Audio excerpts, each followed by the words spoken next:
श्री शिवाय नमस्तुभ्यम दोस्तों। जैसा कि दोस्तों आप सब जानते हो प्रदोष व्रत आने ही वाला है, जो कि सोमवार को यानी कि 20 मई को है। तो दोस्तों प्रदोष के दिन बस आपको एक अचूक उपाय करना है, 2 दीपक वाला।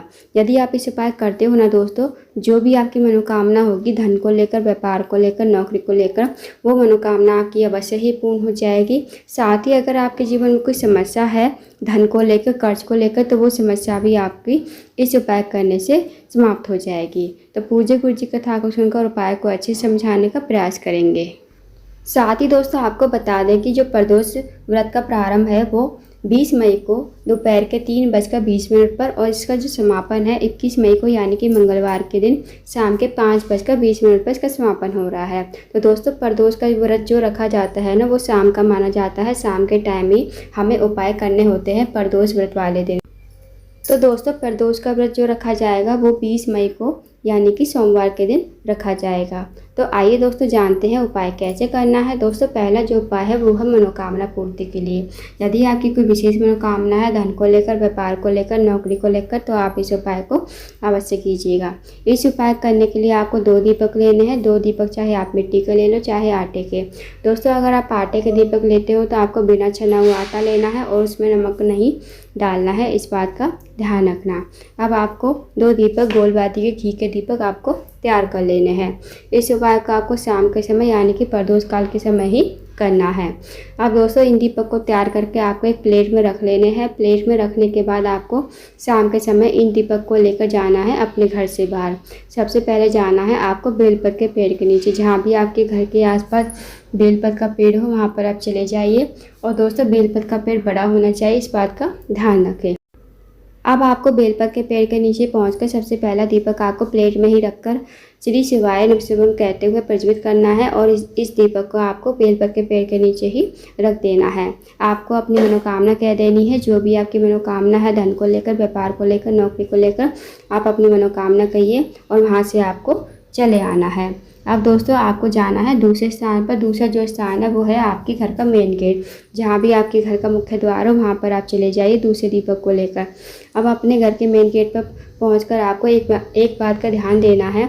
जैसे आप अपने घर के मेन गेट पर जाओगे ना, तो दोस्तों आप जैसे बाहर से आ रहे हो ना अपने घर की तरफ, जो आपका राइट हैंड होगा उस तरफ आपको दीपक को प्रज्वलित करना है। फिर आपको दीपक को जो है प्लेट में ही रखकर जलाना है और श्री शिवाय नमस्तुभ्यम का जाप करते हुए आपको इस दीपक को अपने घर के मेन गेट पर रख देना है। आपको अपनी मनोकामना बोल देनी है। जो आपने मनोकामना बेलपत के पेड़ के नीचे मांगी थी वही मनोकामना आपको यहाँ पर भी कह देनी है। फिर आपको अपने घर के अंदर प्रवेश कर जाना है। तो दोस्तों करके देखिएगा, बहुत ही अचूक विशेष उपाय है। यदि आप इस उपाय करते हो ना, तो आपकी जो भी मनोकामना होगी वो अवश्य ही पूरी हो जाएगी।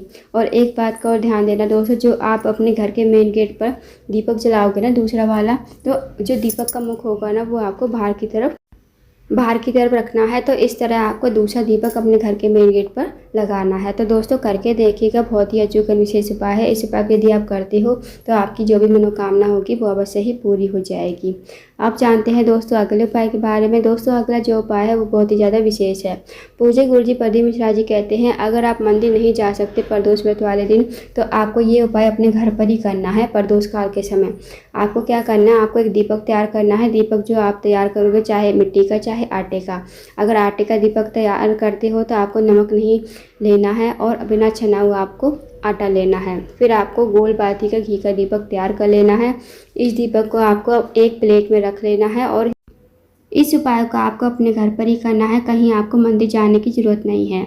अब आपको दीपक को प्लेट में रखकर जाना है आपको अपने घर के मेन गेट पर। जहाँ भी आपके घर का मुख्य द्वार हो वहाँ पर आप चले जाइए।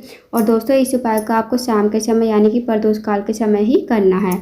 अपने घर के मेन गेट पर जाकर आपको इस दीपक को प्रज्वलित करना है। श्री शिवाय नमस्तुभ्यम कहते हुए भगवान से प्रार्थना करनी है। जो भी आपकी मनोकामना कह दीजिए। दोस्तों इस उपाय को आपको हर प्रदोष पर करना है। जब भी प्रदोष आए तो इस उपाय को अवश्य कीजिएगा। महीने में 2 प्रदोष आती है, एक शुक्ल पक्ष की एक कृष्ण पक्ष की। तो आप इस उपाय को करके देखिएगा। जो भी आपके जीवन में समस्या होगी ना धन की, वो समस्या आपकी दूर हो जाएगी। साथ ही इस उपाय को जो भी व्यक्ति जो भी महिला इस उपाय को करता है उसके घर में कभी धन की कमी नहीं होती है। माता लक्ष्मी हमेशा उसके घर में वास करती है। तो एक दीपक आपको हर प्रदोष पर शाम के समय अपने घर के मेन दरवाजे पर जरूर लगाना है। तो दोस्तों करके देखिएगा, इस उपाय को बहुत ही अचूक और विशेष उपाय है। अब जानते हैं दोस्तों अगले उपाय के बारे में। अगला जो उपाय है, अगर आपकी कोई मनोकामना है धन को लेकर, व्यापार को लेकर, नौकरी को लेकर, तो भी आप इस उपाय को कर सकते हो। इस उपाय करने के लिए आपको लेना है 1 लोटा जल तांबे के पात्र में, साथ ही आपको लेना है एक बेलपत्र लेना है, आपको एक समी पत्र लेना है, एक हरा मूंग का दाना लेना है, एक छोटा सा गुड़ का टुकड़ा लेना है। अब दोस्तों ये जो आप सामग्री लोगे ना, ये खंडित नहीं होनी चाहिए, इस बात का ध्यान रखना। अब आपको ये सारी सामग्री डाल देनी है लोटे के जल में। लोटे के जल में डालने के बाद आपको इस लोटे के जल को लेकर जाना है शिव जी के मंदिर में। दोस्तों इस उपाय को आपको शाम के समय ही करना है, इस बात का विशेष ध्यान रखना। शिव जी के मंदिर पहुंचकर सबसे पहले आपको उत्तर की तरफ मुँह करके खड़ा होना है। भगवान से प्रार्थना करनी है कि हे महादेव, मेरे जीवन की ये मनोकामना है, मेरे जीवन में धन की समस्या है, कर्ज की समस्या है, आप मेरी समस्या को समाप्त करें, साथ ही मेरी मनोकामना जो भी है, मेरी मनोकामना को पूर्ण करें। तो आपको ऐसी प्रार्थना करते हुए, विनती करते हुए आपको लोटे का जल आपको शिवलिंग के ऊपर श्री शिवाय नमस्तुभ्यम कहते हुए समर्पित कर देना है। दोस्तों इस उपाय का आपको 2 से 3 प्रदोष करके देखना है, आपको जरूर फायदा देखने को मिलेगा। जो भी व्यक्ति महिला इस उपाय को करता है, उसकी जो मनोकामनाएं होती है वो अवश्य ही पूरी हो जाती है। तो दोस्तों करके देखिएगा, बहुत ही अचूक और विशेष उपाय है। तो ये थे कुछ विशेष उपाय जो आपको सोमवार की प्रदोष के दिन करने हैं। इन उपाय को अवश्य कीजिएगा। अगर आपको जानकारी पसंद आई हो, वीडियो को लाइक करें, शेयर करें, चैनल को जरूर सब्सक्राइब करें, कमेंट बॉक्स में श्री शिवाय नमस्तुभ्यम हर महादेव जरूर लिखें।